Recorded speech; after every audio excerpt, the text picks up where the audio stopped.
जाम साहब जो रहवासी नौजवान चैन वरियन जी न्याणी समेत दौड़ वेझो अगवा थी वियो। अगवा ॼाणायल इसाक हाजाणे जे वारसनि महबूब हाजाणे ऐं ख़ालिद हुसैन हाजाणे अवामी आवाज़ टीवी सां ॻाल्हाईंदे चयो त नौजवान दौड़ भरिसां ॻोठ नज़ीर कोराई मां असां सां मिलण लाइ अची रहियो हो त रस्ते मां अगवा थी वियो आहे, जंहिंजे नंबर तां धाड़ेलनि फोन करे 30 लाख रुपया भुंग तलब कई आहे। जाम साहब जाए पे दौड़ मां अगवा करे विया नंढड़ियुनि सां न्याणी गॾु हुई पंहिंजी।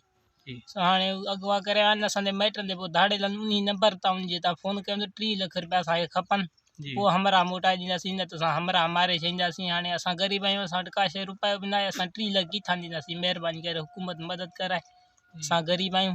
हुननि चयो त वाक़िए खे 3 ॾींहं गुज़री विया आहिनि। दौड़ थाणे ते एनसी दाख़िल हुजण बावजूद पुलिस कख बनी बीड़ो नाहे कयो। मुगवे जे वारसनि एसएसपी नवाब शाह खां मुतालबो कयो त नौजवान ऐं चैन वरियन जी न्याणीअ खे बाज़ियाब कराए बेचैनी ख़त्म कई वञे। विजिट कयो अवामी आवाज़ मीडिया ग्रुप जी वेबसाइट awamiawaz.pk